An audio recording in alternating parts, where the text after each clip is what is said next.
Let's do it. Roll it, Johnny.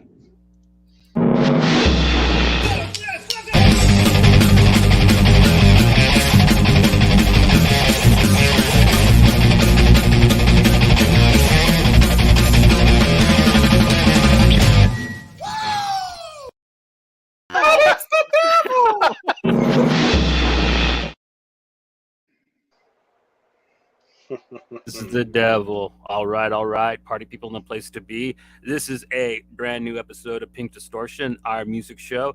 And tonight we're going to be talking about some of the best and most fun new music of the year that we found so far.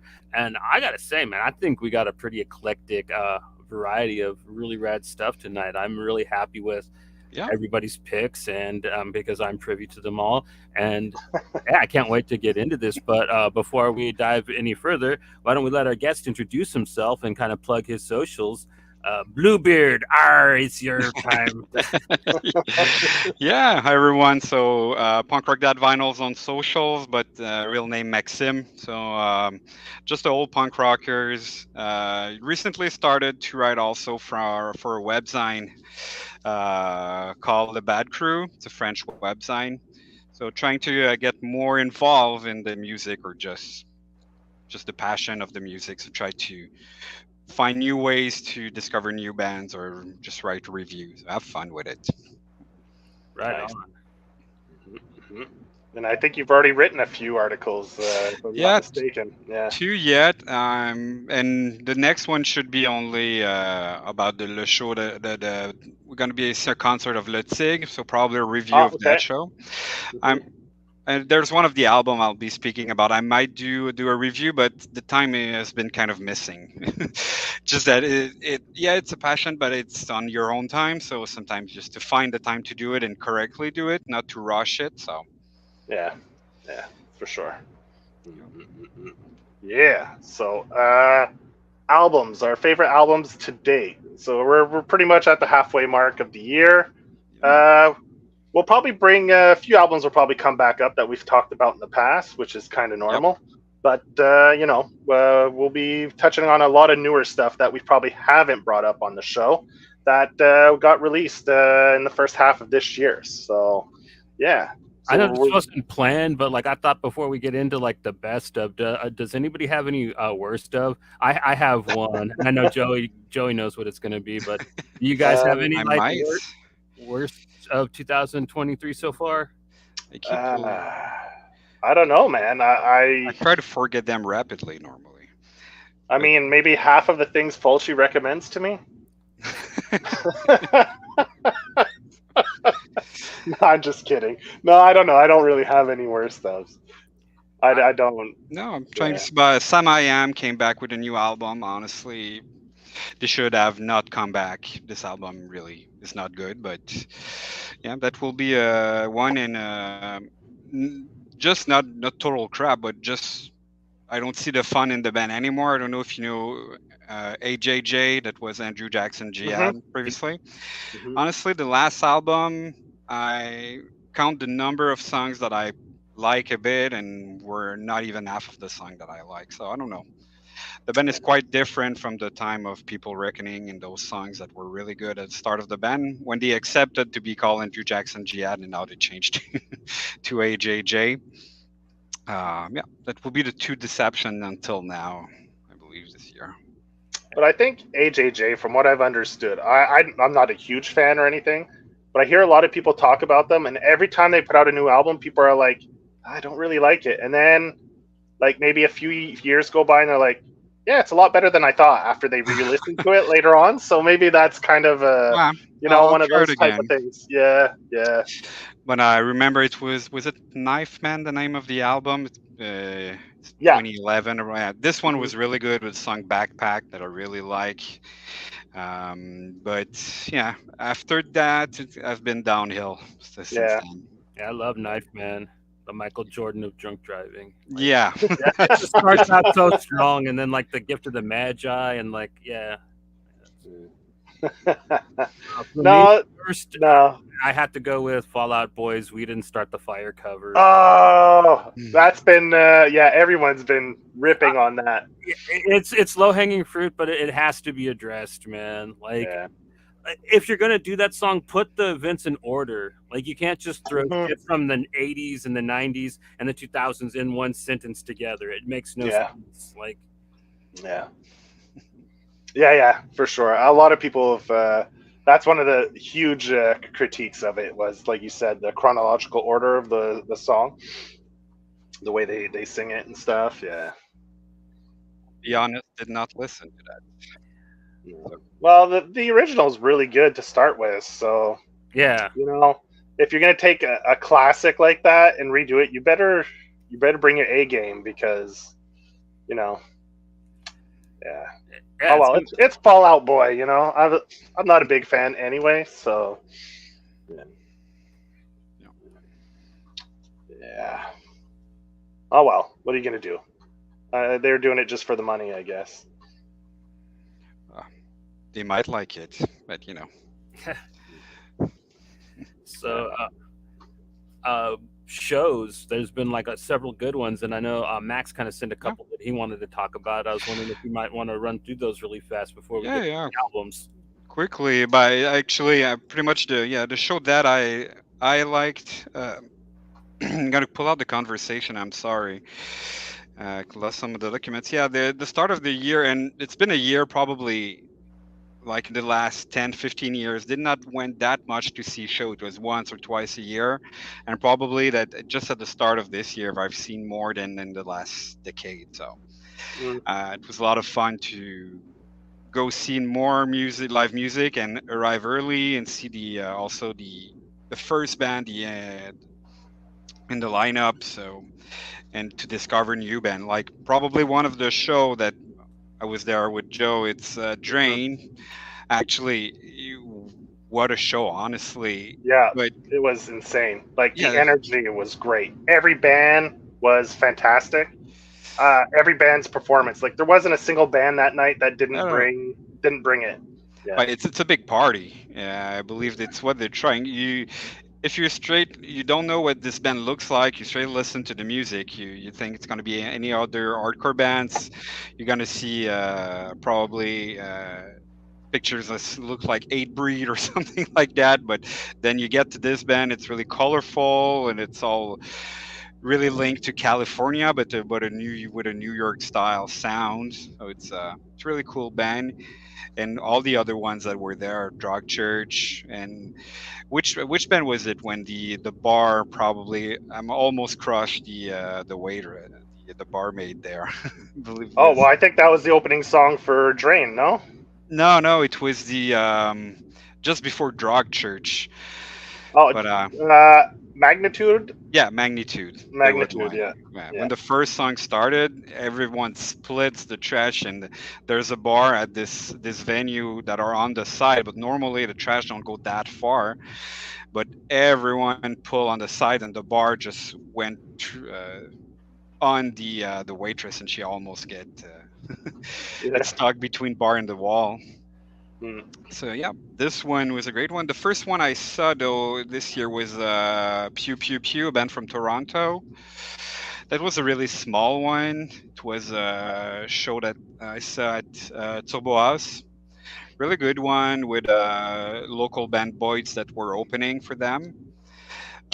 So this one was so it was a great start of the year. Then there was Bayside in March, and the one though that yeah, this one was a really great tour in Montreal. We haven't been lucky with a band that is living that close to us because honestly, the last time we were going to see them, it was at the Underworld in Montreal, and they were there but decided to cancel at last minute because have throat problems, maybe a cough, was not able to sing, so they decided to cancel that show. So the last time that I saw them, and the time before, what was Silverstein and the drummer just died in the previous tour, so they were doing an acoustic set. So it was the first time I was able to see them full electric in like 10, 15 years. So it was a great show.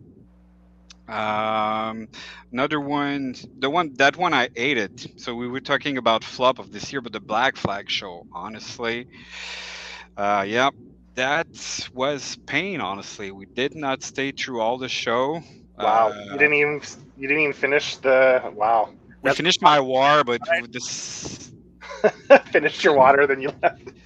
No, I finished the when they were playing My War, then Yeah, they yeah, come yeah. back to say All Song, but My War, we stayed through that and say we had enough. Honestly, there was no interaction at all with the crowds, uh, and just How was honestly would have how listened was to a CD was yeah? better. How was Mike Vallely on vocals? Was he all right or? It was good, but honestly, weird. When he was not singing, just going near the drums, not moving from there, making no interaction, Yeah. nothing, not moving.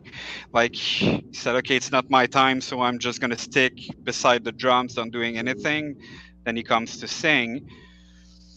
So I don't know. Did not like the feeling, did not like the mood of that show. That was at the Fufun, eh? Yeah, it was at Fofone Electric. Yeah. So not a great one. And Menzinger was the one that I was supposed to see with Celine, who's not there today. She finally missed it because she has night at the opera with her parents. So Ah, she already had something planned that she did not remember. But a great show. It's another band that I really like for a lot of years. I've not been able to see them at just for their own show. Always seen them in festivals, so was happy to mm, see them on stage without the limit of 30 minutes because there's another set coming afterwards. So it was fun to see that one. I've been covering it a bit with the bands that I like, but the Puzza Fest was also a show, and mhm. really, even if I believe it's not their biggest lineup that they had throughout the years, but I don't think that that's the purpose of the Puzza Fest, and it's why they try to. If Montreal doesn't want to invest or provide them money to have their show done at the Place des Festivals, so outside for everyone for free. They're not able to pay the bigger band anymore.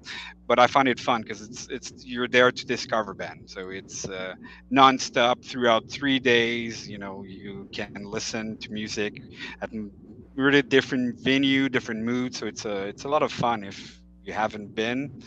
At this one, I see that DFL played. Did you get to see them by any chance? No, did not see DFL. I'm more less in this the old stuff. I was more in the new, really new upcoming bands that we went to see. Okay, But no, did not see DFL. Sorry for that. that's cool. Just was wondering, as I saw them when they were younger. I didn't even know they were still around. I was when I saw them on the Yeah. like pretty excited. That and City of Caterpillar. That this would have been pretty killer, man. That's a pretty eclectic lineup. Oh yeah. They have a more hardcore scene. There's an acoustic scene also because there's a small show at the Cafe Big Trouble. There were really small acoustic show. I believe the place you can be not more than 30, 40 people's in there, and you're really jam packed. So it's a lot of fun to see a lot of people, a lot of people of our kind.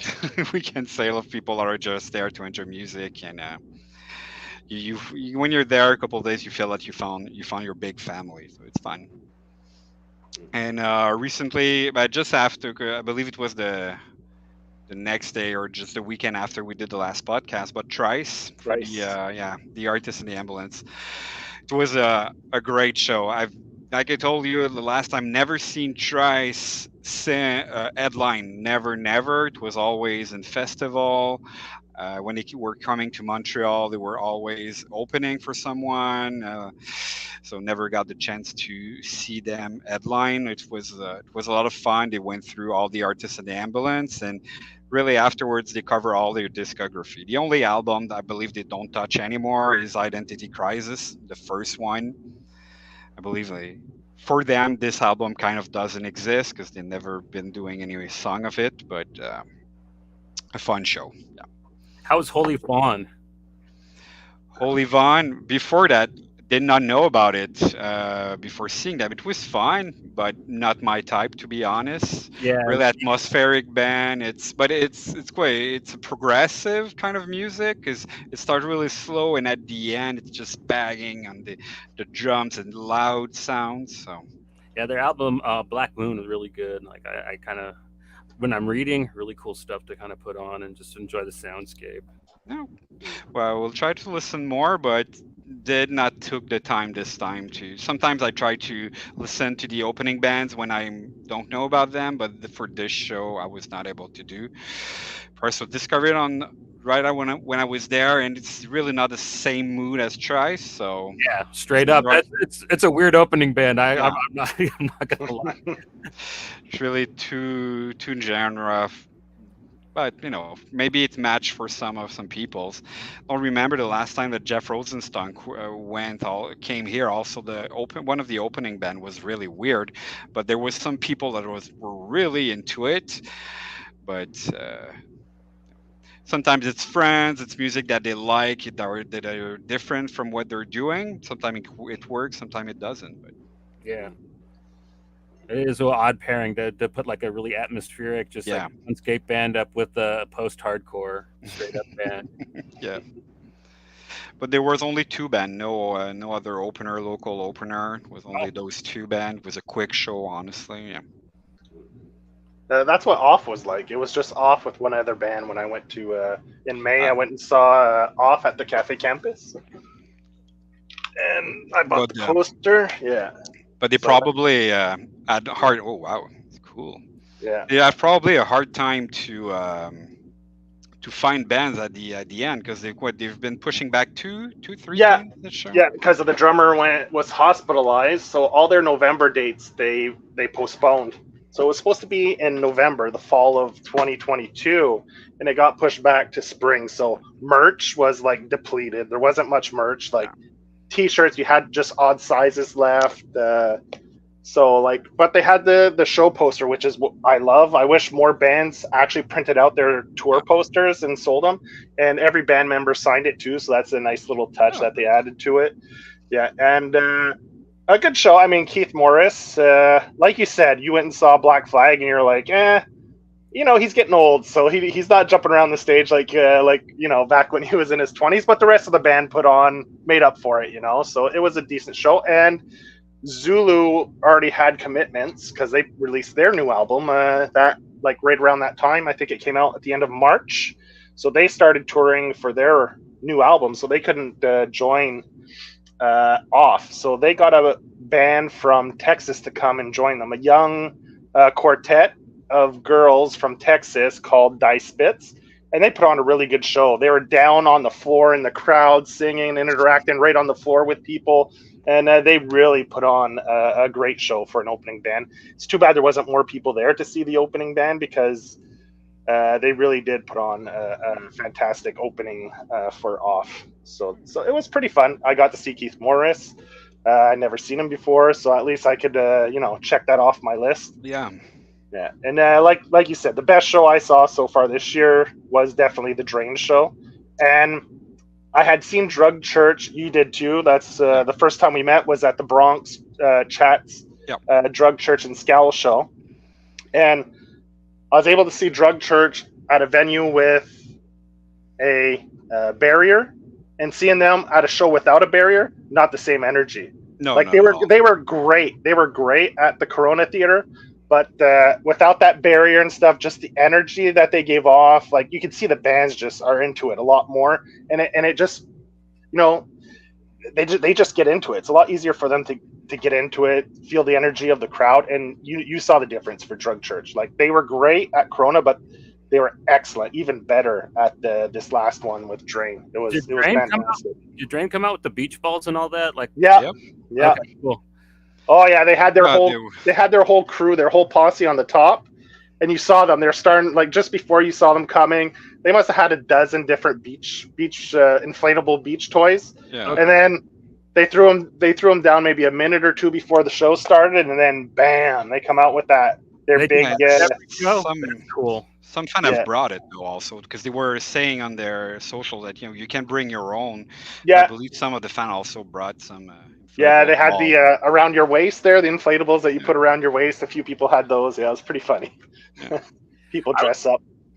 I think it's cool that they have their own like Oakley razor blade sunglasses with the band's branding on it. Like I think that's probably one of the coolest merchandise things I've ever seen for a hardcore band. Uh, but the merchandise honestly was not cheap at this show. To be honest, the vinyl was cheaper to buy it at a local store than buy it from the band. Yeah, Yeah. yeah. It was. I was surprised too. The same thing with Off. So I don't know if that's just a thing that's going to be common It's now. a big epitaph We'll band see. now, baby. Like What's that? they got to pay Brett Gurewitz now, man. Yeah, yeah, But who Drain is an epitaph, yeah. yeah, yeah, yeah, yeah.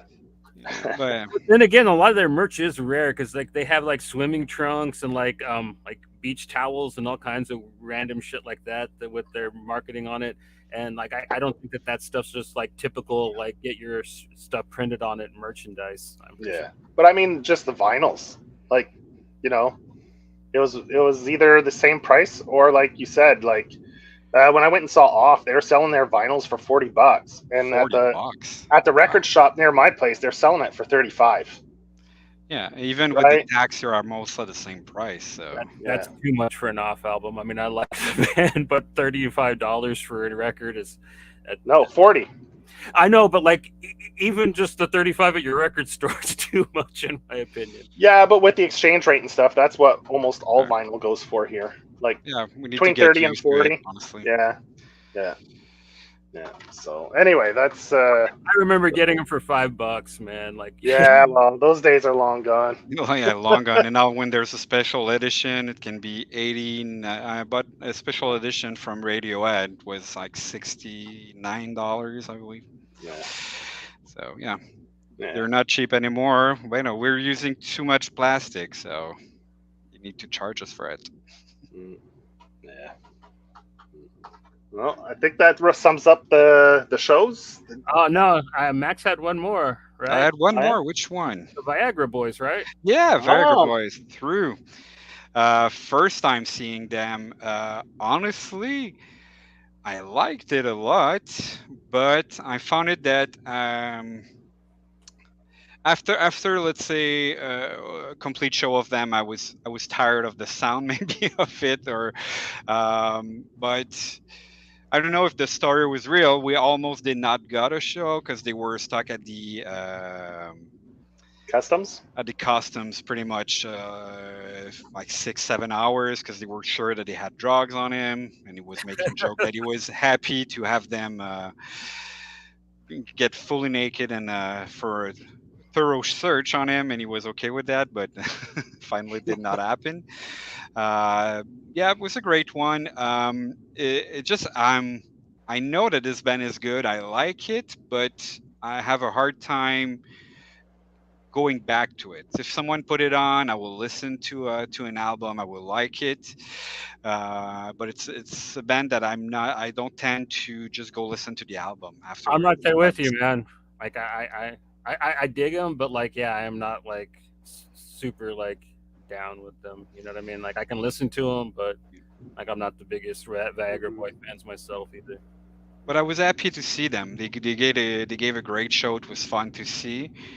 Yeah. And it was really jam packed at the Corona. This one, but it was sold out. I believe on the same day, reselling tickets were like $140, $150. Wow. Yeah. That stings. I definitely wouldn't have seen that show for that price. No, not even. Yeah, I paid the original price, so that's fine. Yeah. But Probably not- what Coronas usually ranges between 50 to 70, somewhere in that ballpark. It can be cheaper than that. I've seen show there around 35, 40. Oh, but that's I true. don't The Bronx show was $35. That's true. Yeah. I don't think we're gonna see that price again because with Yeah. the increase. but yeah, more towards 50 to $60. No, everything costs more nowadays. Yeah, yeah. We just need to tell our boss that we need to be paid more.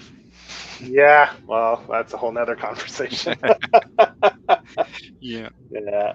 Uh, all right, man. So let's get into our albums. Johnny. Yeah, Uh, start us off. yeah. All right, man. I'm gonna go with this to begin. Like, figured somebody's got to talk about it. Rancid's "Tomorrow Never Comes." It's it's a Rancid album. You know what I mean? It's Yeah. pretty good. Like, it's not one of their best, but I think there's a lot of really fun tracks on it. Like the Joey's thing for the show. I'd probably say my favorite song is "Hellbound Train" for the album. If you want to like one for the to put on the playlist, that's probably my rep. Um, and yeah, I think that it's a pretty good, solid, fun punk rock Rancid album. It's just that there are songs you're never going to hear them play live. Like You don't think I listened to most of it, and I thought it sounded pretty good. I mean, I don't know. I really have- liked I really liked it, but like I don't see it like being seen as one of their best. Yeah. I don't know. I went through once and decided to cancel my order for the final. Oh yeah. I find it's too long. It's too long of an album, honestly. There's 16 songs on it. It's crazy because you say it's too long, but the two singles that came out, both of them are under a minute long. Those two songs, so that means Yeah, but I don't know. Yeah. There's too much song. They try to put in too much things, and I believe that there's some of the song that could have been left over and just come as B-side later on to make Yeah. it more compact and Cohesive easier album, yeah. cohesive album. Yeah, which I don't find was the case. I don't know. And also I'm not the bigger fan from Rancid throughout time, so but Yeah. I had big expectation. They're coming back. Everyone was hyped. I wanted to jump on that bandwagon too, but no, I dropped of it earlier. And they're everywhere in all the festival also this summer. Yeah. Hey, John, you want to throw that picture back up? I want to see Tim Armstrong's. They got him with a beard. Is that a tattoo on his head? Yeah, he's had the spider web on his head since Life Won't Wait. Oh yeah, I just That's never right. noticed it before. No, because he always wears a hat. He's like Yeah. pretty embarrassed of it. This is like kind of the first picture I've seen him like really just rocking it out there. Because usually he either has like a beanie on or like one of his like stingy brim cowboy hat looking hats or whatever they're called. Yeah. All right, Rancid, they're back and they're out on doing all the big festivals this summer. So making some money, making that cash. They're gonna make a lot with the festival this summer. Yeah, they're what? They're at Music for Cancer. They are at. That's in Terrebonne, right? Music for Cancer. Yeah, that's the one in Terrebonne. There's the one Envolé Macadam in Quebec. Yeah. Not sure if there's another one in Saguenay that they are going to, but okay. Yeah. All right. So I'll go last. I'm next or Max? Oh, whoever. Like, if you want Max to go next, that's fine. Yeah, I'll go last. Okay.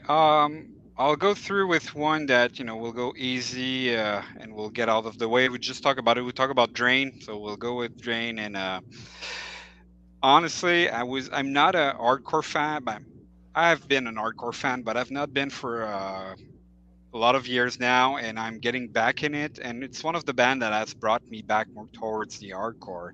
And there's one that you're going to speaking about also that I really like, and just also received a vinyl.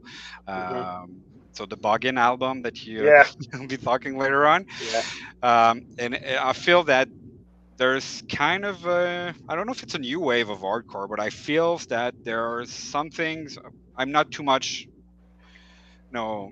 in the scene, so maybe not, but I feel that the hardcore is more coming back to the front a bit more with some of the band. There's Cole also that we've seen that is releasing an album. It's really good.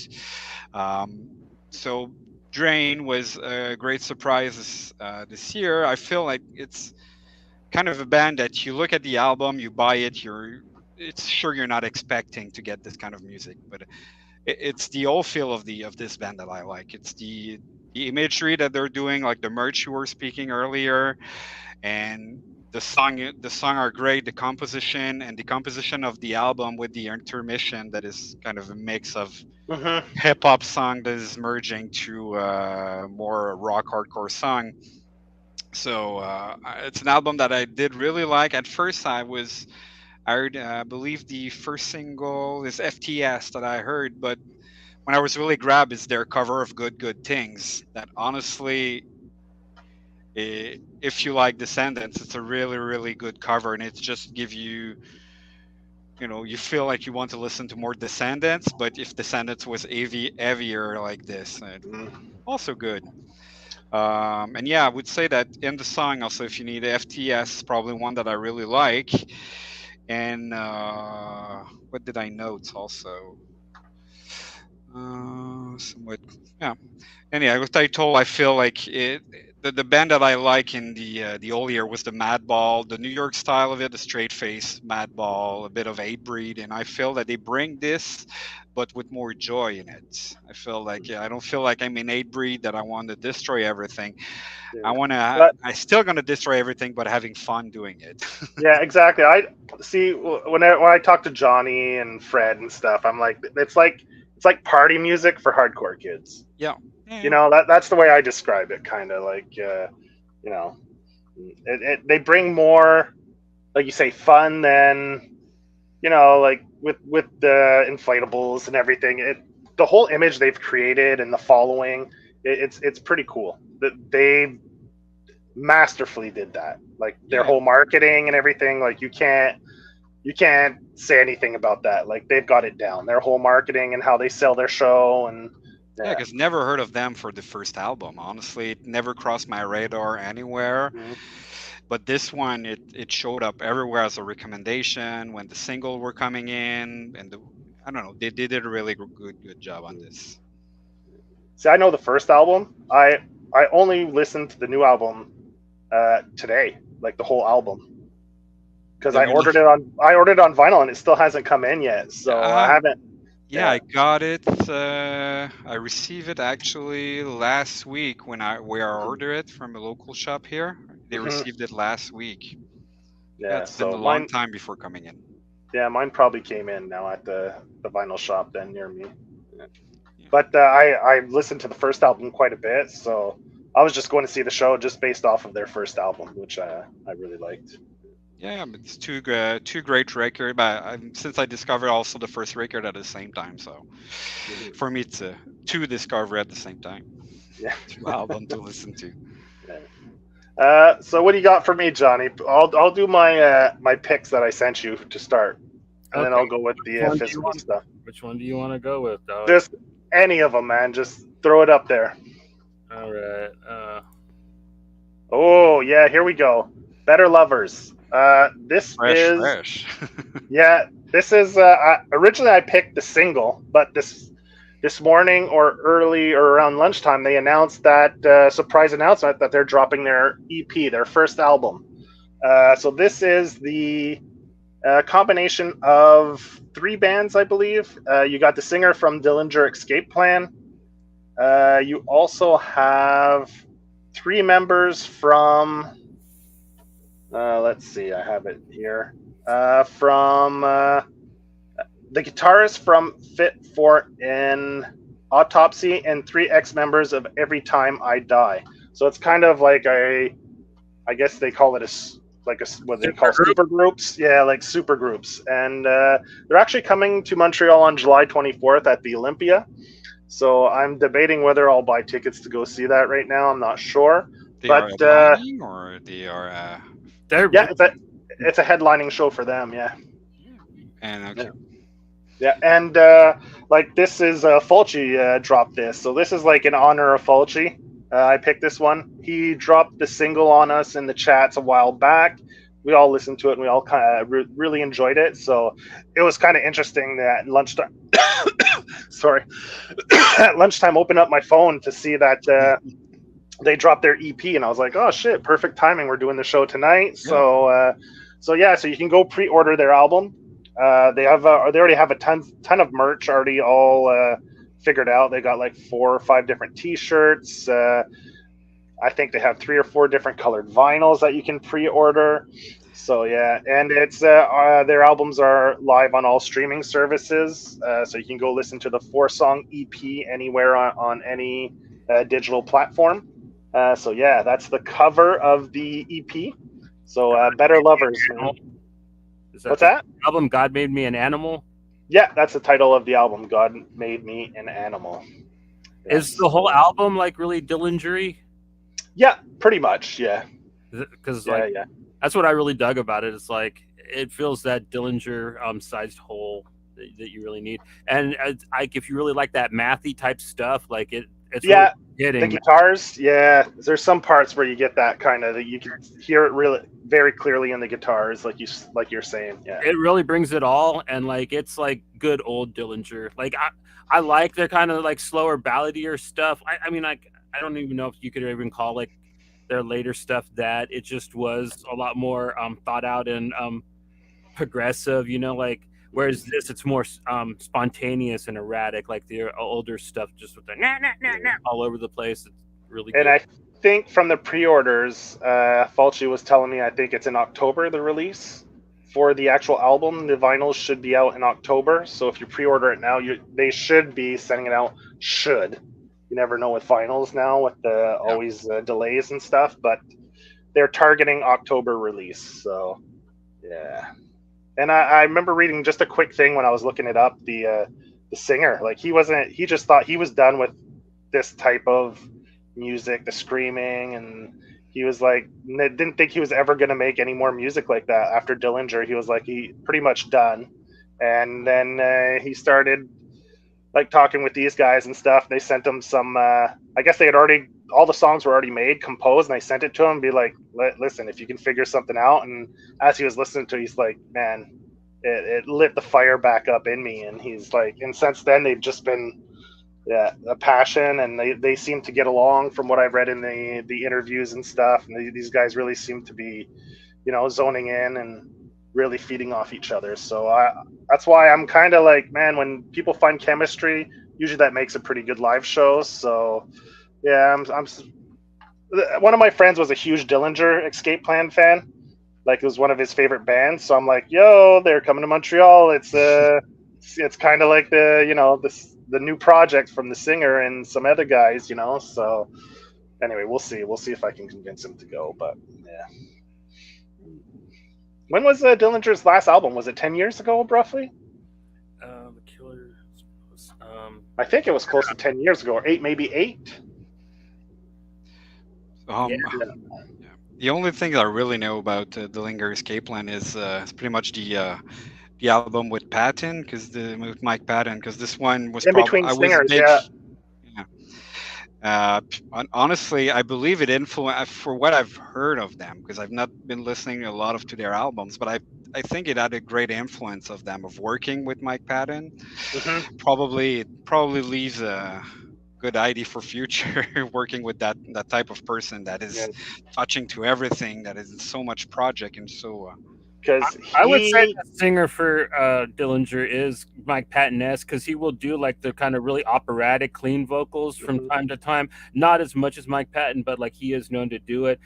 He mostly shrieks and shriels though really good. He's got very good screams like all around. He's got several different voices that he uses. Yeah, because Mike Patton stepped in for one album in between singers, right? It was even it's a mini album. Yeah, it's an EP. Yeah, it's like.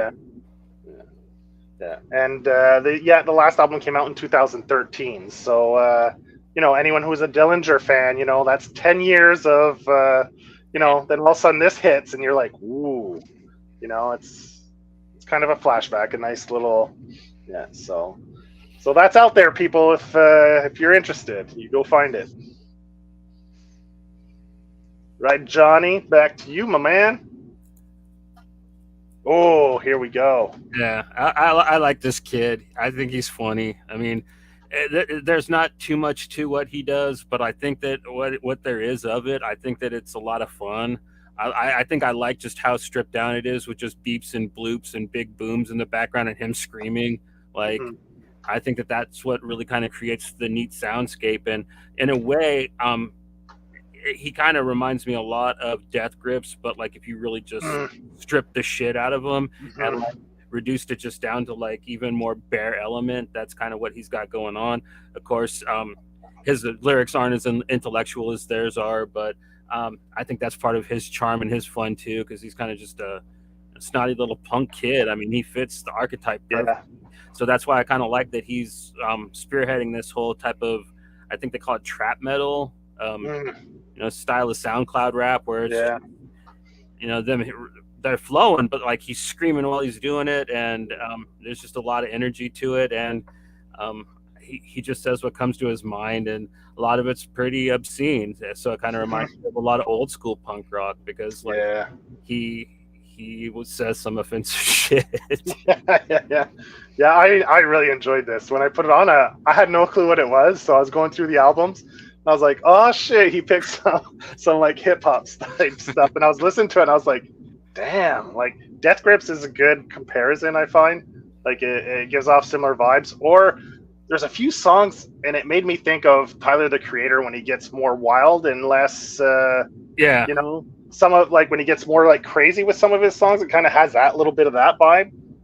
So yeah, I really dug it, man. So because I love Tyler the Creator, like his more oh yeah. experimental and wild side to him, like that shit from him, I love. So this was like, woo, this I is think right in my wheelhouse, man. I think that's why I might like NASCAR Allo so much because that Odd Future stuff was the last like hip hop I really got into before kind of some of these trap metal singers like Hmm. Zilla Kami and NASCAR, and I think that's why. I think because they kind of lean heavily off of that. Hmm. Yeah, good stuff, man. Good stuff. What Yeah, song were you thinking of that? either Drag Race or Don't Forget the Name. Probably Drag Race though. Like Yeah, all Game right. Boy was really good too. Like Yeah, because it's how many songs? A 6 song album? There's 6. songs, and like, the songs are only like 2 minutes long. Like Yeah, they're short. That's why I was like, man, it has like kind of that, like you said, that punk rock vibe. Like short songs, really abrasive, aggressive. Yeah, man, it's cool. yeah, he gets in there, he attacks you, and then he leaves really fast, man. It's Yeah, kind of like how music is. yeah, no fucking around. Yeah. Did you get to listen to this one, Max? No, did not have No. time a lot today. Was really Yeah. busy at work, Yeah. and then needed to move here. Yeah, So yeah, I would have loved to listen to all your picks, but missed time yeah. today a bit. Yeah. Well, I haven't been working with anyone, so I just popped the earbuds in the last couple days. So I just been pounding the albums back this last 2 days. So yeah, but if you like, this is a fun album, and it's Yeah. not too long either. So I mean, I was listening to it, and all of a sudden, because I had my Like phone on 9 minutes. Spotify, I think then all of a sudden there's this other song kicks in. I'm like, I had to go and see if it's still the same dude, and I was like, oh, it's already fucking done, man. Like, because then it randomly picks other things that fit like the style, or yeah, I think it's 9 minutes in total. They're yeah, it's crazy. A lot of the albums we picked are fucking short. a lot of the bands I listen to, like a lot of the good stuff is just being put out in EPs a lot, or people Yeah. just a lot of the smaller bands they'll put out like little 3-song releases now. Well, it's like Max was saying before. Maxim, like when he was talking about Rancid. Yeah. You don't need to put 16 songs. Like, just give me. I don't care if it's a half an hour. If it's a half an hour of fucking rocking album, then I'd rather have that than 45 minutes, and then after 20, like you say, you don't even want to finish listening to the album because you're bored of it, right? Oh, exactly. So just give me like 15, 20 minutes of quality instead of 45 minutes of eh. Oh, and keep those Yeah. songs. You never know. You can make something of it later on, or you can release them as single, and then you're Or- keeping your presence a bit more on the Yeah, on the scene. Yeah. scene and all to the people. But I think on the other side, I really like to collect vinyls and 12-inch LPs. I don't want to begin to buy 10-inch or 7-inch because everyone is putting just Yeah. songs here and there, but.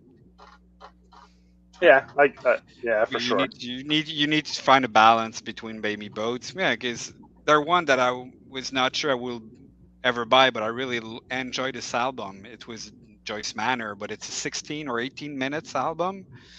So when you buy a 12-inch, it's only one side that is printed, and the other side it's etched on the other side, and Yeah. there's something on it. But you say, okay, I'm gonna pay the same price as the full album of at least 30 minutes, but now it's like Yeah. 16 minutes. And he's still gonna be it's epitaph. It was still $35.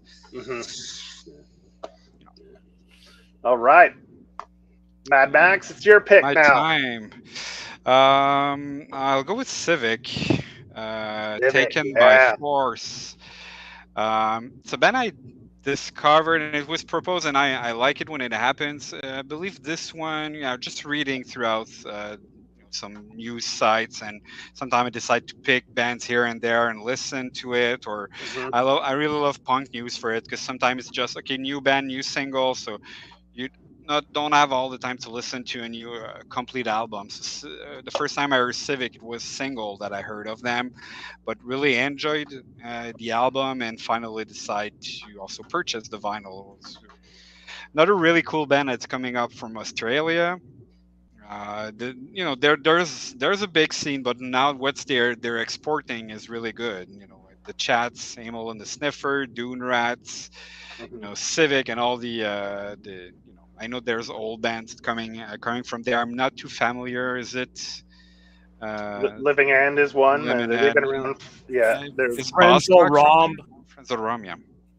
Mhm. Yeah, and if for the sounds, it's kind of a mix of maybe, and it's not to their level, but it feels like a bit Iggy and the Stooges at some Mhm. points.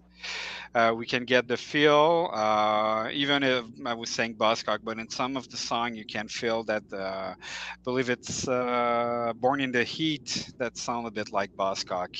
Mhm. So there's a good mix, and a really fun story. When I was a bit searching about the album, they decided to go in a small city, that approximately 100 kilometers from Melbourne, and they were wake up by in the morning a bit siren going on, and they don't know what's happening. They're in the middle of nowhere. They say you just cross the road and there's a pub and there's the post office, and that's it. That's where there's in the city, and there's a big horn that's going on for minutes, and like even if it's been on for 30 minutes, and it was just for some of the employees of a shop around there that needed to show up to there, and they were sure that something were going to happen. They were on their phone, the reception was not good, so they were kind of this apocalyptic surrounding when they were releasing the album. It's why that the album is starting actually with a siren that you hear at the Ah, start. okay. Hmm. It's just because of that. So it's put them in this kind of mindset of post-apocalyptic. So it made a really great album, honestly. It's a great discovery, and I'll need to go to Australia at some point. Go see Yeah. the scene for Check out the myself scene. from there. Yeah. Yeah. Yeah. They had So, a what song would you pick from that album? Yeah, there is. I would say there's two that I would put in the list if there's so. It's End of the Line that is really good, and just to understand the comparison, maybe with Iggy Pop, it's Trick of the Light. Maybe that is one of a song that I really like, and I know one of the album that will not talk, and finally is the album from Iggy, because I was not too sure. I was on the fence, but those two were kind of released at the same time. The new album, yeah, from Iggy Pop and this one, and you get the feel, the feel of both record are sometimes the same. Iggy Pop's now tends no doesn't stay in the punk. There, every loser there's more punk than they were maybe in his previous album. Anyway, the one before was just French song that he covered, so it was really far away from this album. But I decided to talk about Civic because I believe it's a good alternative. It's a band that has only two records, and I will see more from them in the following year. So go listen to them. Yeah, they got a really good kind of like straight laced sound. Yep. It kind of reminded me of some oi punk stuff. Like I don't know if you know Alright. Coxbar. Yep. Like some of the more kind of boot, like but the kind of the really clean vocals, like really pronunciated vocals. Like I kind of got that feeling from it, and I thought it sounded really good. I thought it like just really just straightforward, fist in the air stuff. I mean, Yep. can't go Yeah. wrong with it. Like we're saying off air before the show, like I was saying, it definitely had like that '70s vibe from like the stuff coming out from Yeah. Brit. Exactly. the British stuff like Buzzcocks, Wire, stuff like that. And then that's when Johnny made the comparison to the other stuff too. So I was like, yeah, man. Like I dig it. I love that sound. Like it's Yeah. definitely a throwback sound, and it works, man. And I love the cover with the font for the title and everything. That's really cool. I dig Yeah, and that. just call yourself civic when this word can be used for a car first. So it's hard when you try to find things from them. So that maybe that's a poor choice for the name of the band, but still. Yeah, but I dug that album. It was really good. All right, so I'm next, Johnny. Throw it up there. Give it to me. What do you want to go with, Joseph? I mean, Let's go with I forgot what I sent you. for I guess okay. I've talked about them a few times. My vinyl's in the mail. I don't know if it came in today. I didn't go to the post office, but it might be there today, or it'll definitely be in next week. Initiates a California hardcore band, or hardcore adjacent, you could say, I guess. I mean, they're hardcore as fuck. Dude. They're hardcore, yeah. Like, and yeah, I discovered them just randomly listening to a podcast where they were playing a bunch of new stuff, and they had a single out. What was the single called?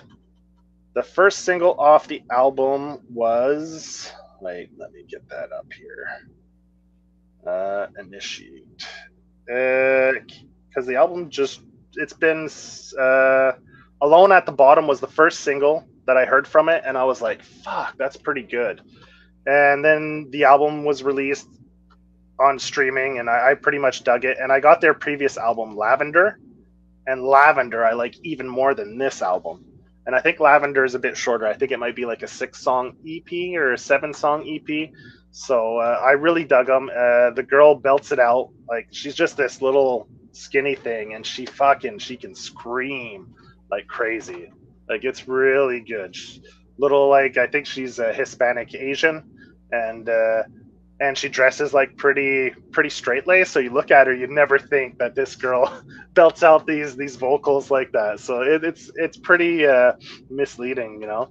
So yeah, and I'm happy I'm gonna be getting the album. Like, I think the cover kind of definitely, like, you look at that cover, you'd think maybe it's like some kind of Britpop band or some shit like that. I think it's a comic from Image, man. Yeah. So, you know, it kind of reflects the singer, I find. Like, it's kind of like you would never expect that, right? The sound that comes from it. So looking at that cover, you wouldn't expect this band, the sound, to like. So it's a nice contrast with the band, the cover, and it's a beautiful painting, you know. They're a California band, right? Yeah, California, yeah. So they've only been doing West Coast dates so far. I haven't seen any dates on the East Coast, but if they do come to the Northeast, I would, and they come around Montreal or whatever, I'd definitely love to go see them. That explains why they got such that Bay hardcore sound. Because, like, when I listen to them, like, they hella remind me of AFI, just like really heavier. But like, I think she sings a lot like how Davey did, especially like on their earlier stuff. Yeah, AFI early stuff is really good. And but I really like the way they riff, the instrumentation, like in between the screaming. It almost has like this alt rock sound to it. Like yeah, it definitely rocks more. Definitely has a rock aspect to it for sure. Like you're saying, I think so too. Yeah, so it's got these kind of mellow elements to it that kind of contrast with like just how intense a lot of the rest of it is. Like it's a very interesting record. I really enjoyed it myself. And then they do their one little mellow song there. Then it's a little more quieter throughout, and then boom, at the end they give you a little bit of that scream. There's only that one song I think that was like that, but the rest of it's pretty ripping. Yeah, so yeah, Initiate, man. That's also. And I've been on a kick FI. this year. I've been on a kick of like all these girl-fronted bands that just can belt it out and scream. Like, I've been really getting into it. So this is definitely one of those bands. One of the better ones too. Yeah, they're pretty good. Like, I wouldn't have brought. A lot of them are really good, but this is one of the better ones. Like, yeah. I wouldn't have picked them otherwise if I didn't like really like them. So, I wasn't trying to throw shade at any of the other ones. Like, Unlike some people we know. yeah, unlike Wait, the wait. bearded menace, the baby. Yeah, Not you. My bad. I forget. There's a different bearded guy. Yeah, not Max, not Maxim, another dude we know. But he's like that about anything that came out after 2006, I think. he's got old head mentality. That's Yeah, he's early 2000s, man. Oh yeah, but there's people that at some point are tired of just discovering new things, so they're good with what they have and they Yeah. roam through that, and Yeah. that's fine. Yeah. It's good. He gives me some solid Rex though. I can't knock him. He gives me some solid Rex every now and then. So yeah. All right, back to you, Johnny. and this is one I found out because of Joe. Yeah. And I didn't know what to even think of getting into this band because like looking at this album cover, like I was thinking like doom metal, sludgy shit. Because like there's the foil with the peace sign that's kind of doom metal looking to me. I put this thing on and it sounds like Blitz. It sounds like old UK oi punk, but like they're singing about medieval shit, man. And my pick for this album, by the way, Joe, is Torture Chamber. Torture. Yeah, nice. And it's not a song that you'd expect to be called that. It does not sound like it should be singing about that. It sounds like you're listening to like oi stuff, but like they're singing about like straight up medieval life. Putting on your chainmail and going and doing your business, and almost like you'd expect from like a Viking metal band or something. But they got this just like just really groove, like really. Yeah. I don't mean to call it soft, but like it's not as like aggressive as a lot of other styles of punk. Like Mhm. if you've ever listened to Oi, so it's kind of got like this groove to it, but like at the same time, like they're just singing about stuff that like you typically never hear in that style of music. So I just oddly found it fascinating and fell in love with it. I don't really know too much about the band besides they're from Philadelphia and they've been around for quite a while. But like I just found out about their new release because of Relapse Records and because of Joey. But yeah, I had so much fun with this band. Like it got me back into Skyrim for a little bit. Shout out to Al. Hey Al, thanks for stopping in. Yeah. Yeah, I enjoyed it. I discovered them through Punk Faction. I was driving the car and then it popped on, and like I said, if I can remember the name of the band while I'm driving, then that's usually because it's a song that was pretty decent. Yeah, I mean, like usually with bands that sound like this, they're singing about how tough they are and like how many patches they got on their jacket and stuff. But like these guys are singing about like I'll put my axe in your face and like Yeah. it's a trip, Yeah. man. Yeah, it's good stuff. Yeah. I highly recommend it. It's a fun album. Yeah. Cool. I'm happy. I wasn't because initially you didn't put them on your list, and I was like, oh, because you brought it up a couple times, like pre-show when we're sitting waiting to go live, and you're like, yeah, man, did you? And I was like, yeah, I listened to a few songs, like I think most of their new album is like their top 5 on Spotify, so I listened to all that, but I never really put the album on. Then the other day I was driving, so I put the whole album on while I was driving, and yeah, it's good stuff. Yeah. All right, Max, what you got? We'll go with the only French album that we'll have probably today. So it's Guillerme Régler la Mort. This is the singer from Lost Love, and also one of or the one that is planning the Poudre Fest. So Okay. and he's been released one solo album in English, the first one, and the last 2 one has been in French. And this one has a small concept in it, but it's just a fun kind of up la vie, we'll say in French. It's just fun to listen to, but the concept seems a bit weird. On the first song, actually, it's the narrator that is dying, and on the other song is the next song. The second song is resent back on Earth, and then it's just observation of the everyday that he's making. On the other song. So I find it fun. There's a small concept. You can feel also the influence because he's been working with Hugo Mudi on this album that's making the realization. So we can feel a bit the vibe also that we have on Hugo's solo album. but find it fun. And also it's such a guy that I really like. Each time that we're meeting him everywhere, I don't know if you really recognize us, but each time me and Celine are seeing him, he's just saying hello, and it's always fun to.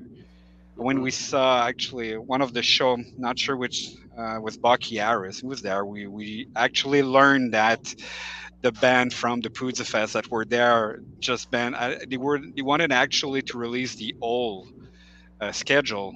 So, but they added the last time to say, "Oh, we have some bands that will come out later as a surprise," because they did not know at that time because the other band had canceled. So the Bronx had been in, but he was just a fun guy to discuss with. He has no reason to discuss this with us, but just a fun guy to discuss. And he's making great music, either with Lost Love and with his band with his solo project. So.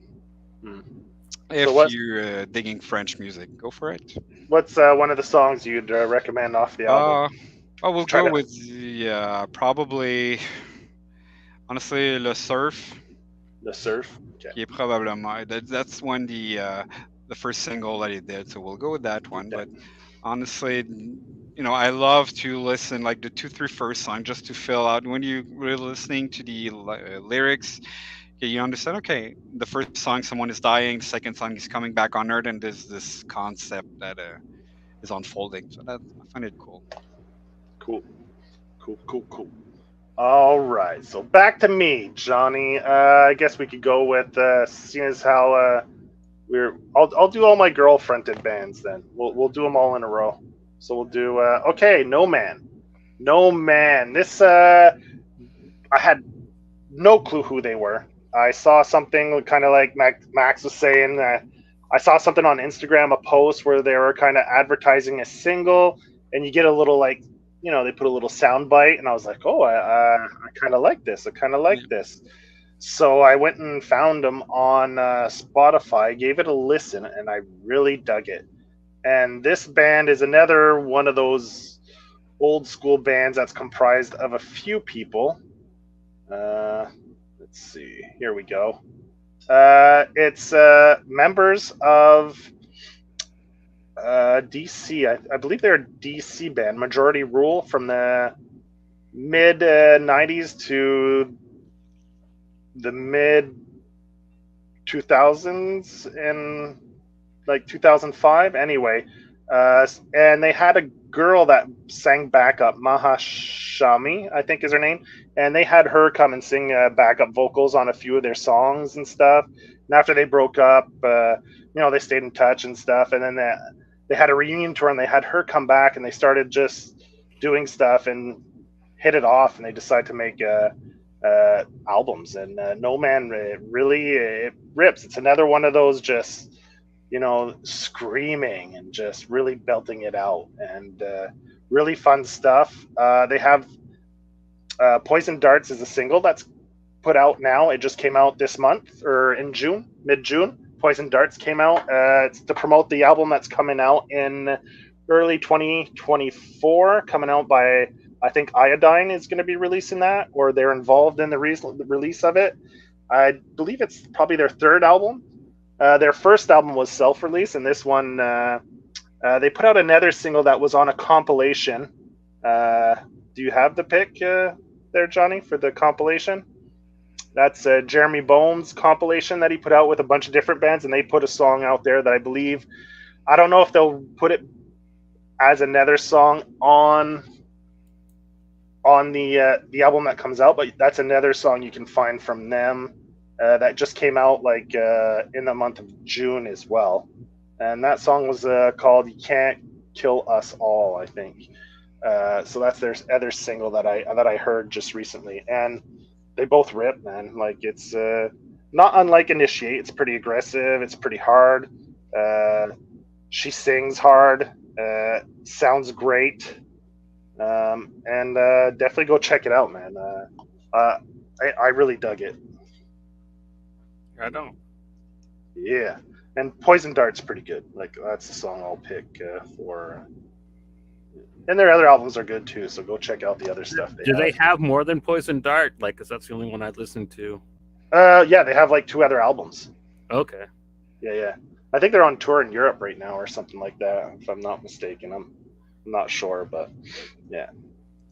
Yeah, they're building up to their release in early 2024 for the full length album. Yeah. All right, back to you, my man. I'm kind of cheating. This album isn't out yet, but there are two singles, and I really like them both. I'm really excited. Like this band hasn't put anything out since I think 2012, and they're just such a fun band. I don't know if you guys like listen to the Hives when they were around back, Mm-hmm. and they do that throwback to the 1960s style rock with some really hard punk influences. The first song off this album, "Bogus Operandi," that they put out, it almost has like a Queens of the Stone Age type guitar riff to it. It's kind of like more stripped down garagey than like a lot of their older stuff. But the second song, "Countdown to Shutdown," that one goes right back into Kinks territory, right back into that like really nice like '60s rock style.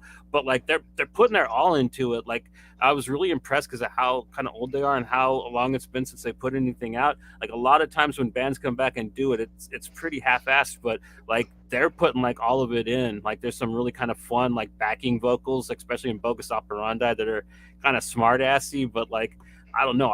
I'm really digging the heat of this album. I think they're giving it their all, and kind of cool to see them come back after this long and just fucking rock it. Is it all the original members that are there, or they've Yeah, been changed? Yeah. Oh, cool. yeah, it's the original five guys. I'm pretty sure it's all of them, or at least the ones that were still in the band by 2012. 12, yeah. But I mean, like it's not like they all look legit, you know. Like when you see like them together, they're all like the same age. It's not like the Rancid where they got a guy that's like 20 years younger than the rest of them playing the drums. You know, Yeah. Man, yeah, their last album was in 2007. was it that long ago? Fuck yeah, that's a long time. Okay, so wow, I thought it was Well, they even. put out a live album, but I don't consider that like a studio release in 2020. But yeah, here I don't see anything after 2007. So that's a big hiatus, man. That's like that's over 16 years about. But yeah, it's a lot of fun. I highly recommend checking out both the new tracks. It's just like I don't know, kind of like the theme of a lot of stuff we've been talking about tonight, man. It's just kind of a good time to listen to. Like I don't like the song "Countdown to Shutdown." There, it's kind of about like a evil corporate CEO, which a lot of their songs just seem to be about. I know they're from Sweden, and I don't know how like Swedish corporations are, but like they seem to be like really like for workers' rights and talking shit about like big The business man. and like a lot of their tunes, and like they're really back on that grind with this new song. So like they're completely back to form, and like they're kicking mad ass. I think it's a pretty really good return. Nice. Yeah, I dug their stuff like when it came out back in the day. I will have to listen. It did not came through my radar that they were back. So Yeah, the whole album doesn't come out until August, so yeah, but I was surprised, Joe, when you said that the other one they are planning an album like 8 months in advance. So they will release the other bands that we're talking. They're planning their release for like February next year. What? Yeah, early next Yeah, year. it's rare that a band announced it that early in the process. Yeah. Yeah. Well, I don't know if the album's like kind of done and they're on. I don't know what's going on, but it was released. Iodine released made the announcement for the new album. So yeah.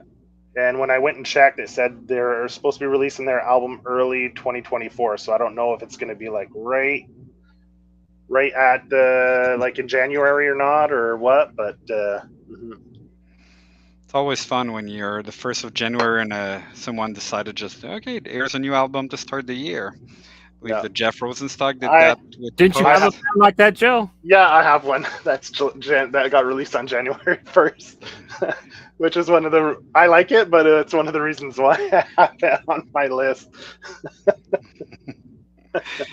Yeah. Yeah. All right. So back to you, Maxim. Back to me. We'll go with Bruce Control. Actually, the album we spoke about this one Mhm. when we talk about the first release. So we'll not repeat the same things, but again, I'm still listening to this album, still really digging this album. I write, in thorough review also from this one on the Bad Crew, and honestly, it's an album that I still love.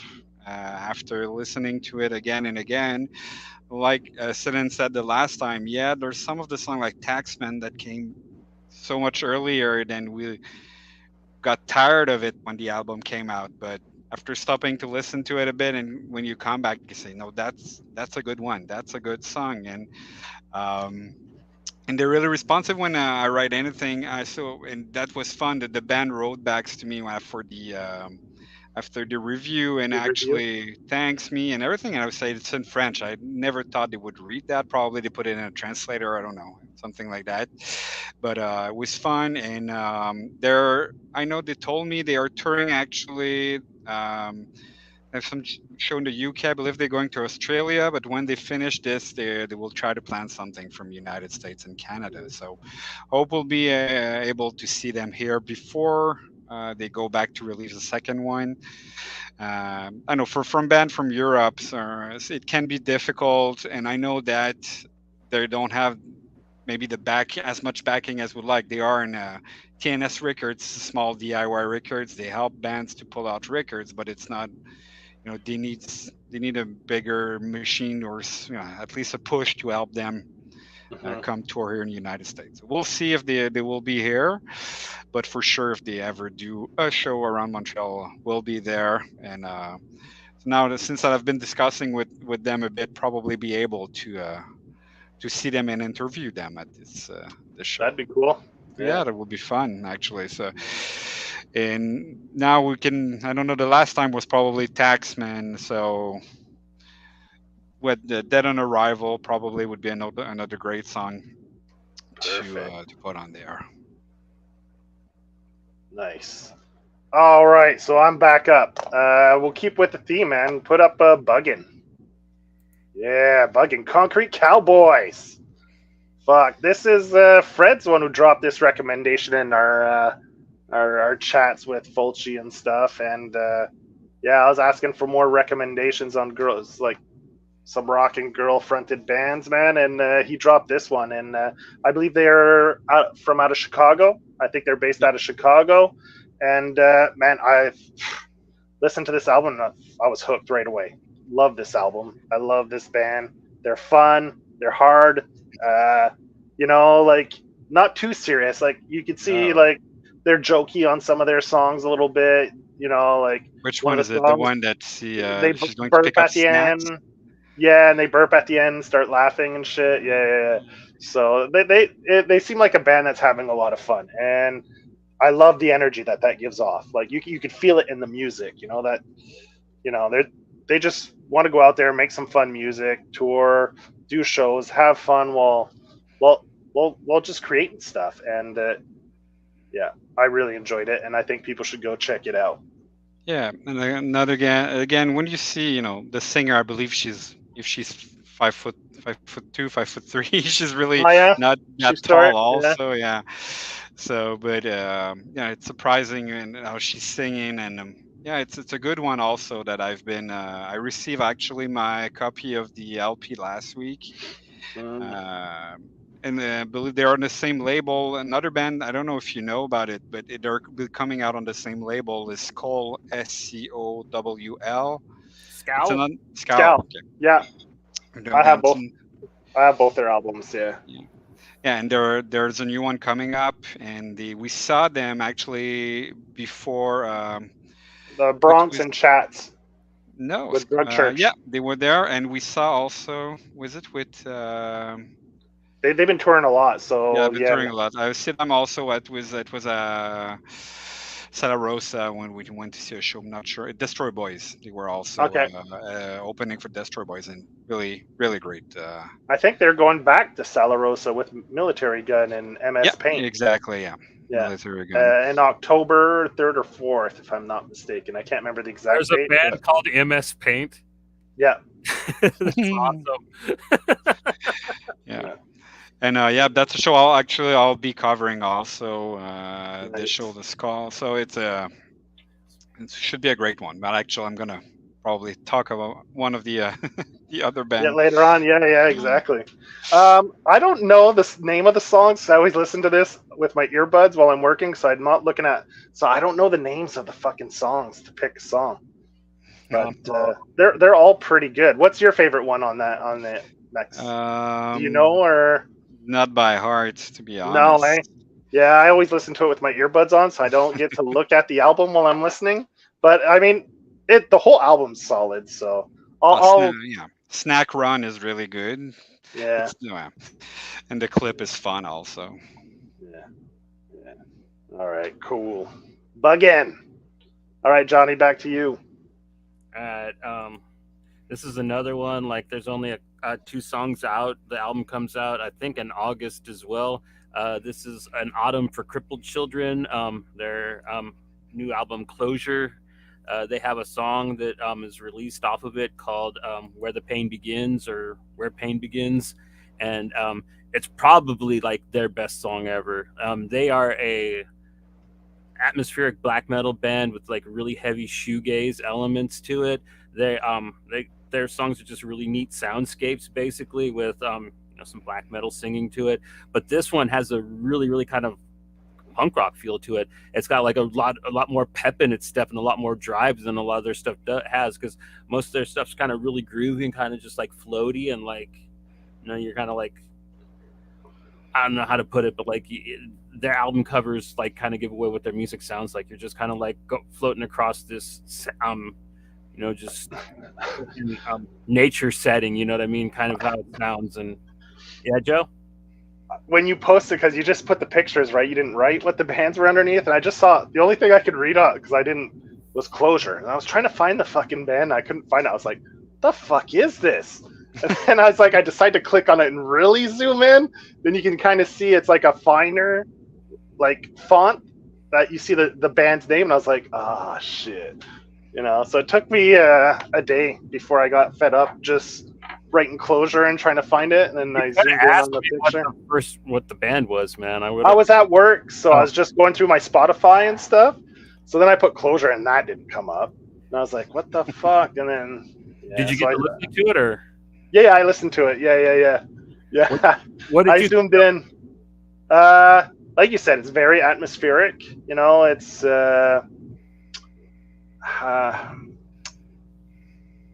how do I describe it? It's almost hypnotic at times, like kind of like it flow, like there's no super highs or lows. A lot of the song, it's got an even, like you said, the picture describes it. It's like you're just floating across a landscape, and like the music is like just the interpretation of what you're seeing is kind of. And I love this band to listen to when I'm reading. I just put them on and like just go into comics and just zone out. And like the vibe it gave me is it's very kind of like some of the Deftones stuff. It's very atmospheric. It's not like my favorite kind of music, but like you said, you could throw this on as background music very easily. It won't distract you from what you're doing, because the good thing is like how they mix the vocals. The vocals are just like really in the background with the rest of the instrumentation. Like the dude's like screaming his damn head off, but like it's just like he's like in the room behind you, just like it's subdued. Yeah, exactly. Yeah, it's a little subdued, so it's not jarring or aggressive. Like it's heavy music, but it's not aggressive or jarring. You know what I mean? It's pretty, right? I mean, yeah. The other way I can put it, it's yeah. And which song was it you were talking about before? Where the Pain Begins, or was it the other one? Begins, yeah. I Saw You, but yeah. I like both songs a lot, but Where the Pain Begins, I really like, because it's got that extra like really kind of drive to it, almost kind of like a punk rock type kick to it. Yeah, if it gets that like kind of hard, but like it's like really heavy as these guys get, which is weird, they are like a metal band, you know what I mean? And there's nothing else you can. But listening to it, you wouldn't get that impression just from listening to those two songs, though. Like that they're like you're saying, like a black metal? Is that what you said? Yeah, they're atmospheric, suicidal, depressive black metal is like. Okay, yeah, I guess that's a good. I'd say that describes it perfectly. Yeah. Well, I think that's that's the subcategory that they're under. Like, yeah. I think they hit it right on the nail right on the head with that one. I don't know. I don't think it's really kind of sad. I think, but like, teach their own. Like, it does. If you're in a depressed mood, this would not be the first thing I'd suggest people listen to. Like, Fair enough. I would not tell a depressed person to go put this on to, Well, I mean, like, to cheer them up. the band's name kind of gives that away, though. I mean, Yeah, for sure. an autumn for crippled children. Like, Autumn's like a lot of people find it a depressing month, uh, and crippled children isn't a fun thing either. but So, I mean, give them a chance. I think you'll probably like what you hear, though. I mean, I did listen. I listened to both songs. I was talking to the audience, not you. Oh, okay. Listen again. Like I don't let didn't. the name scare you away. Like, I didn't get to listen to the other albums because I wanted to make sure I got through all the albums. So I'll definitely maybe give one of the other albums a go. Maybe next week at work with the earbuds in and see.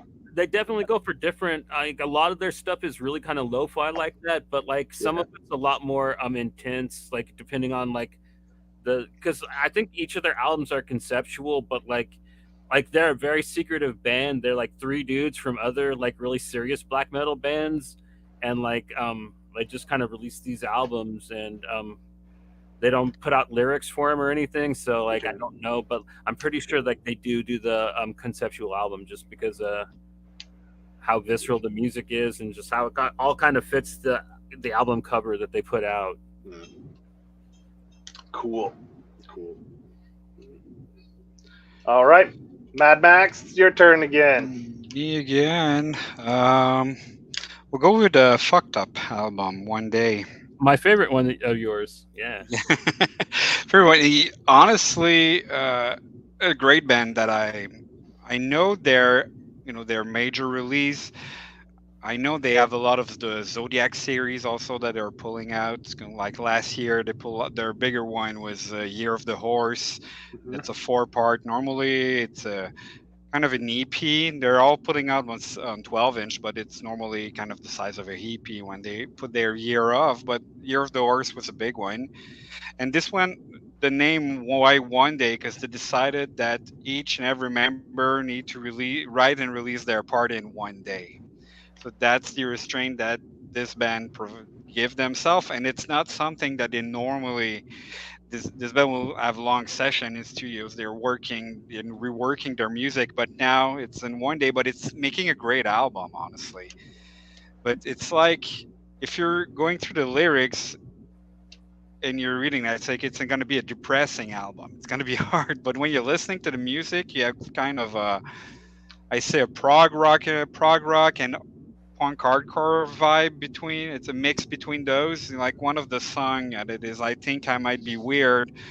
You have some feeling of 70s prog rock, like sometimes a bit of Queens maybe in there in the sounding, but always with the the roar in the voice. Yeah. It was much more. Yeah, it was. I find the music itself was more upbeat, like more happy than a lot of their other stuff. But when you read the lyrics, we're like in Broken Little Boy, the songs feel happy, but it's this song, it's just, he's born, he's been destroyed by a life, corrupt by a life. It's a saying that everyone at some point have been abused. And anyway, you see, and if you're just listening to the song, you don't think that it's going to be that dark when you read the lyrics. So there's...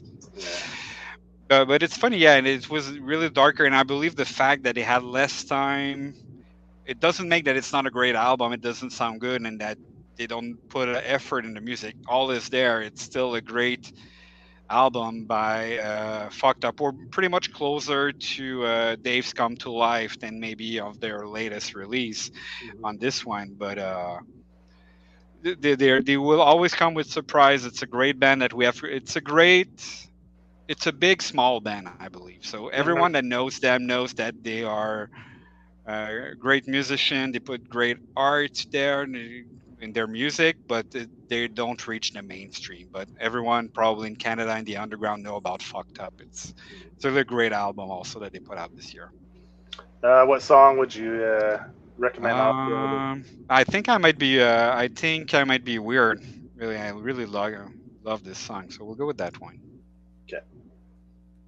I really dug like how the instrumentation and like would go like I kind of thought they reminded me a lot of the Stranglers a little bit, like with kind of like how the kind of instrumentation that they'd pull off. But yeah, like the vocalist always sounded like he was singing for like a Blank 77. I love his punk rock voice, so he's got probably one of the best like snarly voices I've heard. So I'm glad that he kept with it. But I just love the juxtaposition, like you were saying, like some of it gets jazzy and stuff, but like it's Mhm. The still voice will remain the same. He's always Yeah. rotting in the back. Yeah. yeah. So I had a lot of fun with it. I really enjoyed this one. I'm glad you recommended it, like because I'd never heard of them before. So No, but if you, one of their biggest piece, I believe, is David or Dave's Comes to Life. This album is one of their best. It's iconic for them, but this one, it grew up on me. I listened to the first time, say, "Oh, it's different," but I keep listening to it, and I'm really a fan of it. And the more and more I try to keep up to date, the top of the year, the album. I'm just so at the end of the year, I'm not stuck to re-listen to everything and they're going up. I know that there's albums that are up there that will probably stay, but I feel that this album, if it keep growing on me, will be in the top 5 this year. Nice. Yeah, fucked up. They have quite a discography too. So. Yeah, and one of the last songs, because now they are in a project with a band that is called Aluci. In 2 words, it's hallucination, but it's Aluci and is one of the word, and nation is the other word.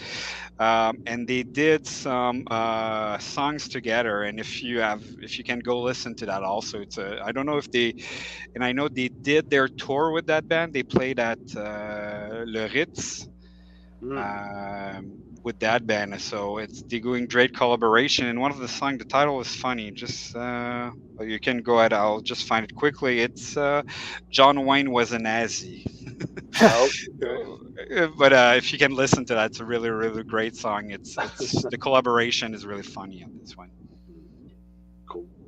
All right, so I'm up next, and I'll keep with the theme. So I'm going with Gel's last release. This just came out this spring.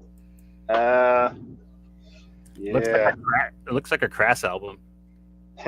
Yeah. So Gel, man, they were playing at the Drain Drug Church concert, the Outbreak concert, and they were fucking awesome. And I really dig this band. I started listening to them once I bought my tickets for the concert. So not unlike Maxim, when I see bands on opening bands, I like to go check them out, and I was not disappointed right from the get-go. Like first songs I listened to, I think the first song I listened to from them was the first single off that album that dropped on the streaming services. So yeah, great stuff. XOXO was one of the no, Yeah, that's all. they gave a great performance at the show. They Yeah. were really good, honestly. Yeah. Yeah, so I think no, that's probably the first one I on Spotify. But I mean, all the songs off their new album are all great, and yeah, it's great. She started I don't know if she does this with every show. She has her hair tied up in a bun. Then as she gets going, she just like fucking lets the hair down. And this girl has the girl who sings has a thick head of hair, man. It's crazy. Yeah. And she moves around, man. You can see she starts to sweat a lot on stage. She's pretty active, so they put on a great show. Yeah. And the drums live from this band were fantastic. The percussions, man, the sound of it, awesome. I loved it. It was great. But definitely a band you should go check out live. And the song you picked was XOXO. No, that's often the other different one. But like I said, this is another one where I just listen to it at work on my earbuds. So I'm not. But I think was it Fortified, the one that it keeps coming up, and I often go check it when it plays.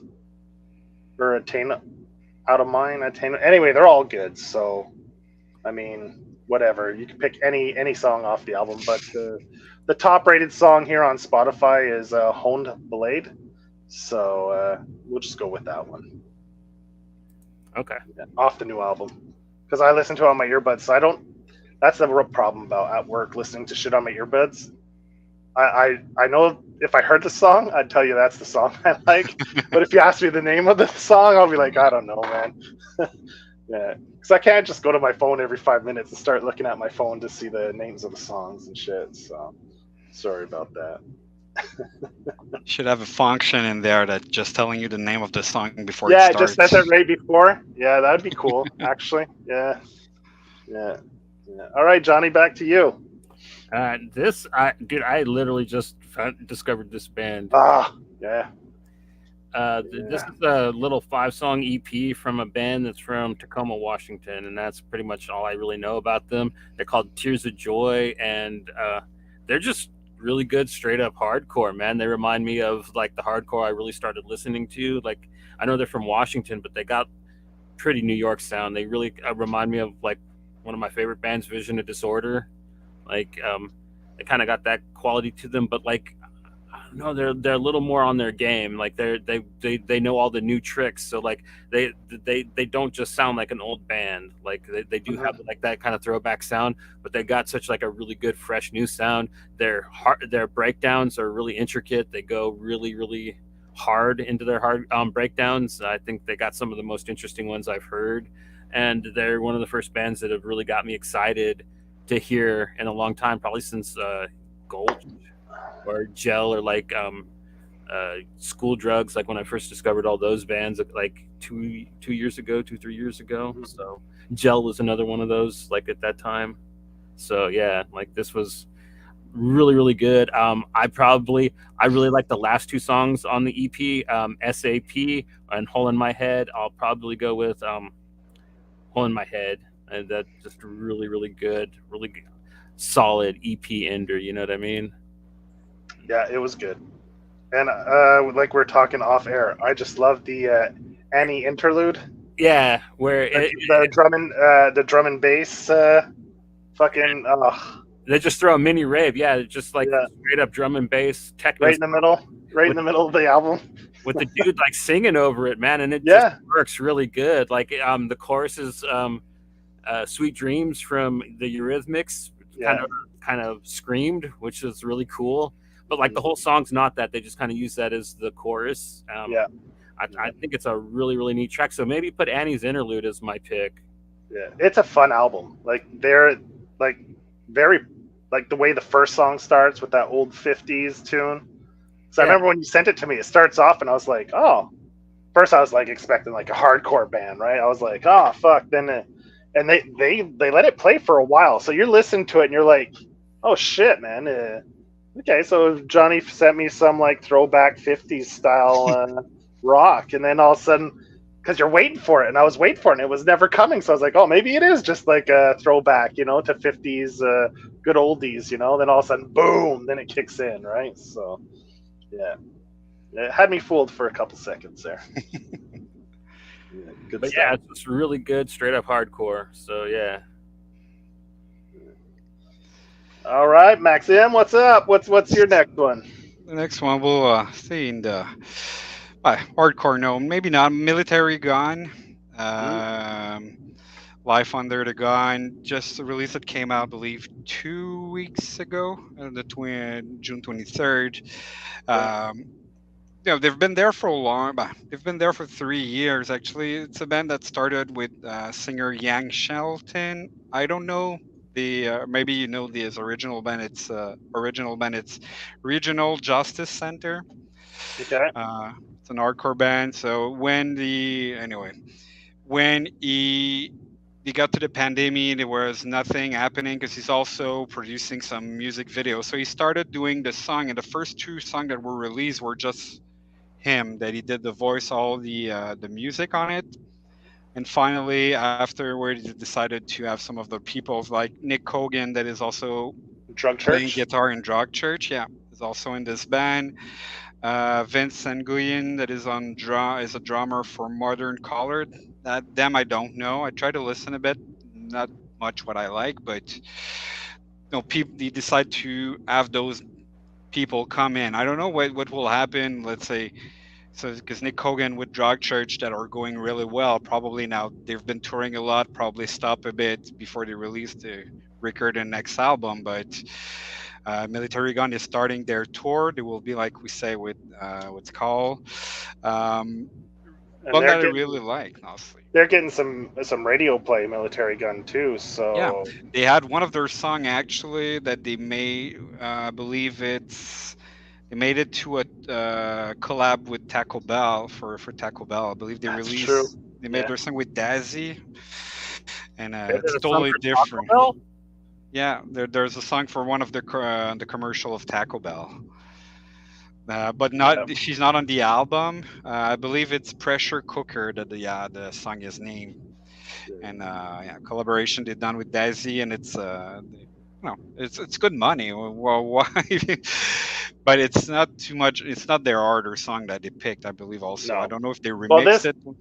this whole album is softer than Yeah, because I have their two first EPs, yeah, and they definitely have made their sound a little more people. It's like a dirty word, more accessible.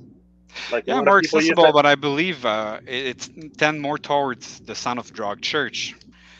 Mm. We see the impact of the guitar in it.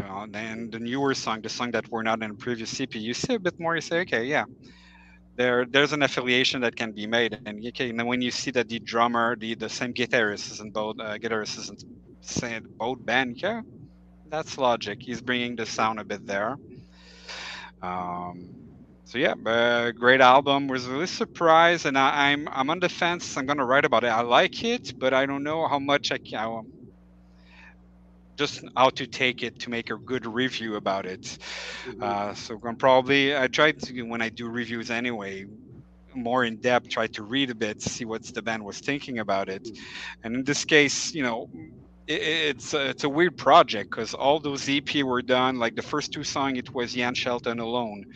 Then he bring out some people. They did some of the other song, and now he completed the band probably, I believe, at the end of 2022. So the members that joined at last worked a bit on the song, but had not no major influence on the sound of the album. So Yeah. we'll see what future will bring up for us. But for first album, we can say first album, but yeah, I believe there's like a compilation of all their first CP, like Road to Life on the Gun or something like that. Yeah. Yeah. And On it's longer. Bandcamp, yeah, Bandcamp they put the two EPs together, but on vinyl you have to buy them separately. They didn't Separately. put them. Yeah. But yeah, we're saying it's a first record, but they've been there also for quite a time already. So yeah, with one that you have a chance to go, and it's produced by it's a name that I didn't know, but I see more and more because he has also produced the one for Drain. It's Taylor Young, seems to be someone important in the hardcore scene, or at least to mixing, producing album. So I believe they did it. So it's the name that came out twice when I was reading about the album in Drain and Military Gun. It's the same guy that produced the album. And now I need a song that I gave to you. I had the title here. Do It Faster, probably, yeah, would be the one. Yeah. Yeah, that one's been playing on the radio. Yeah. All right. So here's my. Hey, Johnny. Do I have any more picks from? No. Or did I go? No. So it's all just physical albums now that I have left. I am pretty sure, sir. All right. So this is a transition album. Zulu. It actually has a girl in it that sings, so but not just by herself. So this is kind of a transition from my theme into my other albums. So Zulu, good album. Didn't hit as hard for me as their double EP release that I purchased last year. Like I love their double EP release, and this was really good. Not as good as the double EP for me, but still a really good debut album. This is their first full length LP, and yeah, man, like sticking with like the Bad Brains kind of template where they're mixing some hardcore with some other music elements, some spoken word in it, Did they mixing in. They do some hip hop. Yeah, they Yeah, yeah. So like kind of bringing in a little mix, a little bit of everything. So it's a really fun album. I don't remember how long it lasts. It's fairly short. I think it might clock in at maybe a half hour. yeah, I think it's like 28 minutes long. Yeah, just under a half hour, and like you listen to it, and before you know it, it's done. You're like, oh shit, it's already done. So, but good album. It definitely touches on some issues and delivers a clear message on what they're trying to bring to the hardcore scene. So definitely check it out, man. Yeah, they're definitely a band with the message and a very relative message. So yeah. Yeah. Without being No, they're kind of smartasses about it, which I really like. Yeah. I really like the snark of the band. Like they kind of got with Zulu motherfucker, type attitude. Yeah. I dig that about them. Yeah. So, and I believe the main guy who formed it, he's on another band called. Is it not Braid? Is it? I can't remember now. I should have looked it up before. But he's in another hardcore band. Yeah. So you just go check it out after. I could put it into the. But I think it's called Braid. The other band he's in. Yeah. Or Dare. Anyway, something like that. Anyway, he's in another band. So, which is decent as well. It's pretty good. So yeah. So that's my. Getting close to the end there. That's my pick. Zulu. Go check it out. I hoped to see them with Off, but it didn't work out. So, what you gonna do? So it's back to you, Johnny, man. My last pick. This is Unearth's new album, The Wretched and the Ruined. Yeah. They've been there for so long. Man. Yeah, but like. And I kind of felt that way too when I picked this up. Like I didn't expect this to be as good as it was. Like this album, they really just brought it again, man. Like I haven't really been like really. I haven't listened to one of their re-listened to one of their albums probably since after Part 4. The March. But like this one, it's that good. Like I had a lot of fun with it. They kind of transitioned more into being like almost a straight up. Melodic death metal band. They still sound like Unearthed, but like they have straight up solos now, and like they kind of have more. They still do blast beats and breakdowns and stuff, but like they're kind of more geared to being like almost a straightforward like melodic death metal band. But vocally, it's still Trevor, and I don't know. I really got into this album. I really liked that. When I put it on, I heard the first album, and I'm like, these are pretty decent, Unearthed songs. But then, like midway through the album, it really picks up, and like they actually have like the best songs like in the middle, which I really, you don't really get with a lot of albums. When you like get like a older band coming back with some new stuff, you kind of bob your head to the first 2 songs, and you're kind of like regretting it by the middle. But like this one, I was still just like really jamming out, and like my favorite songs were like towards the middle and the end of the album, which is you can't say too often for older bands putting out newer material. My pick for this album, Joe, would be Invictus. It's a really good song, really good guitar work. It's really fun Unearthed shit, you know what I mean? Like, cause that I also just love a consistent band, but a lot of older bands that I do listen to, like I remember checking out Whitechapel's newest thing like last year when it came out, and it was boring, man. You know what I mean? Like they were trying new things. They were doing soft vocals. Like Unearthed just comes out and does a fucking Unearthed album. You know what I mean? You got to respect that. You got to love it. And I did, man. I think that they really brought their all, and it's one of their best in years. Cool. Yeah, I just bought their first album last weekend. Yeah, I saw that. Yeah. That's one of my favorites. So hell yeah, I endorse it. Yeah, well, that's why I got it from your from last episode there. That was one of your picks. So I was like, I really enjoyed it. And I saw it at the vinyl shop. So I was like, oh, pick that up. So it's a nice colored vinyl, too. It was blue. Yeah, it's the yellow and white flag, pretty much. Yeah. So, yeah. All right, Max, what you got going on your list next? Now, that's the last one would be the Dirty Nil with Free Rune to Passion. Great album. Honestly, this band, each time we're listening to the first song, it's always take a bit of time to grow up on me, but each time the album is really, really great. We're more towards rock and roll. They are around the punk scene. They are released on Dine Alone. They are and they are friends with a lot of the punk band, so it's why probably they're more in the punk scene than in the rock and roll. there's there's not much of a rock and roll scene in Canada anyway. So they're more so it's why they transit more around the punk scene. And I saw them at Puzza.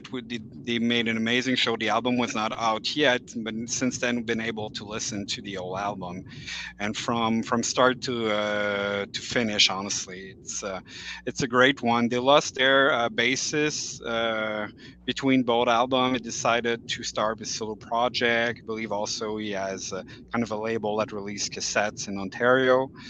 But they bring out the new bassist that they brought is really amazing, and it's a great show, man. Because I saw them the first time I saw them was opening for Against Me a couple of years ago, I believe, just before they released, I believe, Fuck Art, their previous album. And I wanted to see what would be the difference with the different basses, but he fits really well with the band. Anyway, the singer and drummers are two friends. They've been doing music for a lot of years, so they are the core and the heart of this band. But if they can find someone that can fit in, and he's a great one there. So a great album, honestly, a great Canadian band that if you love more, it's more rock, it's more pop maybe, but it's lot of very good alt album. rock. It reminded me of stuff that I listened to before I got into punk when I was really And into. I had almost like a Jane's Addiction ish vibe to some of the songs.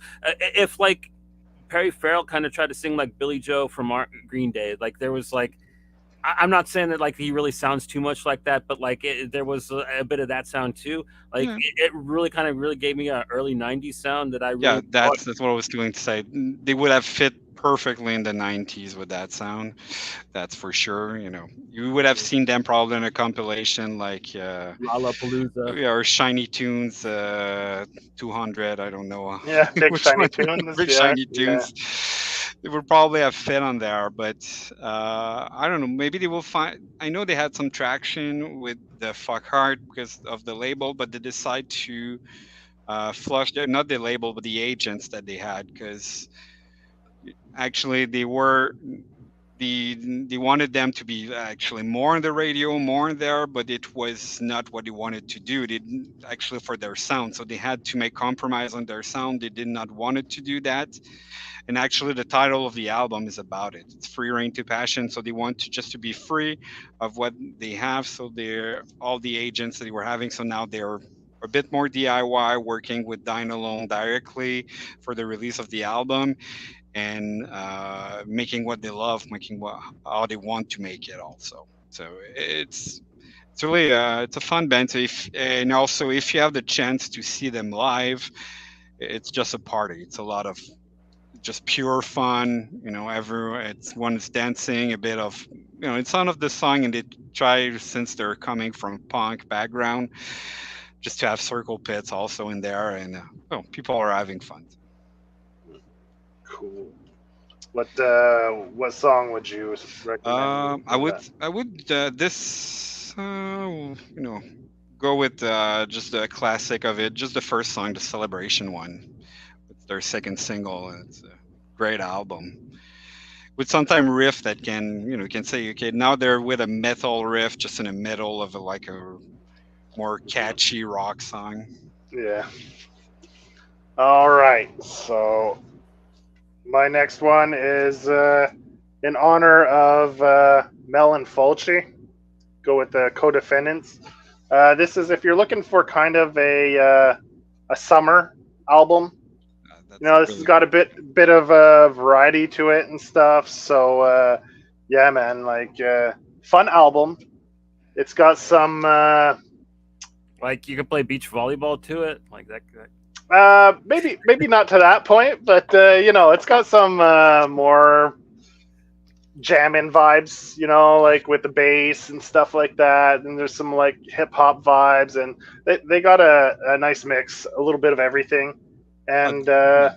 Dependent's been writing the song because there are songs that you see that are straight up coming from Get Dead, from the band Get yeah, Dead, and the others yeah, that really more influential by the other members that are more in the hip hop scene. So it's a yeah, really great album.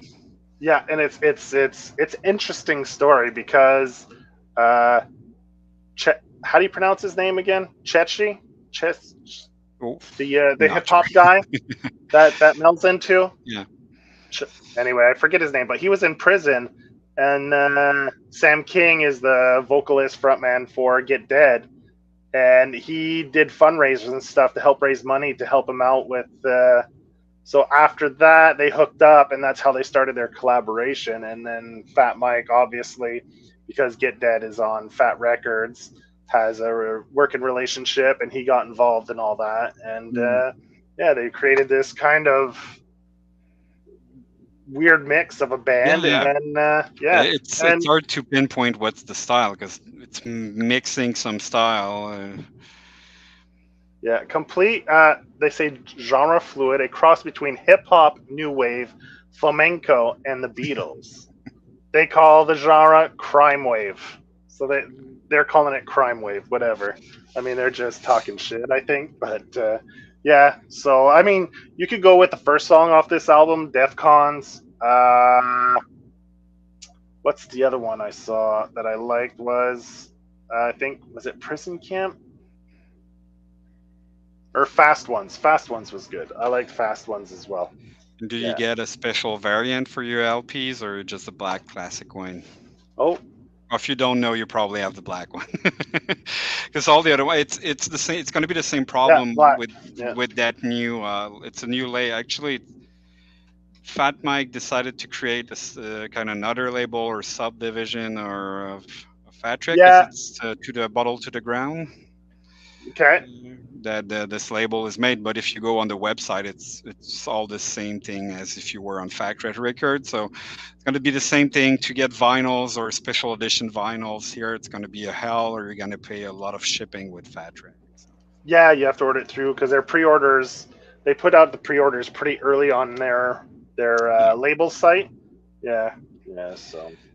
And it's there's no way there's some labels that you will cap at some amounts because I pre-order actually the Jeff Rosenstock that is coming out later on this year. This one I did because there was a bundle and the shipping was capping at a certain amount. So if you're more than more people, then it's better to do it through there. But Fat Track Record, I never had no chance with that.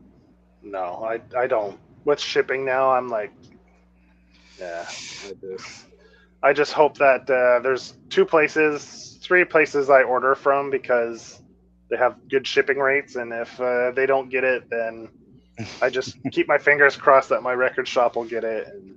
Because like a record, what is it? American, US, it's usually between 20 and $25, and the shipping will be roughly the same, if not a little more than the record itself. So it's like it makes me sick to my stomach. I've seen Pure Noise trying to order from them, and the shipping was like 30, 32, starting at 32. So I'm just ordering one album at 20, so the shipping is more. I will not order it. No, that's it. So it's sad, but that's the reality of shipping nowadays. We cannot be good collectors, or if you want to be a good collectors in Canada, you need to be rich to pay all the shipping fees. Yeah. So am I the only one that has an album left then? I believe so, but I just told about it. You have one, Max. Yeah, it was the Every Loser. No, I put it there. I just no, put that was the show. Concert, the show. Yeah, they didn't have a poster. They didn't have a poster. Yeah, so that was a poster that came up was the album cover. So I was like, Well, I listened to. No, this one is it's an album from last year. Yeah. So how did you like it?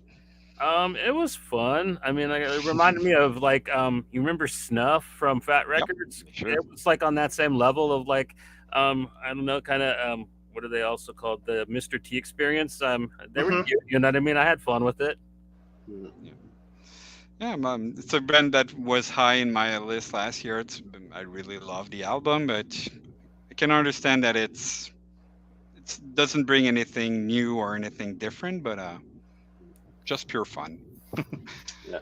All right. I still have. I can do a quick fire now. I have two left. Wreckage. This band released this album.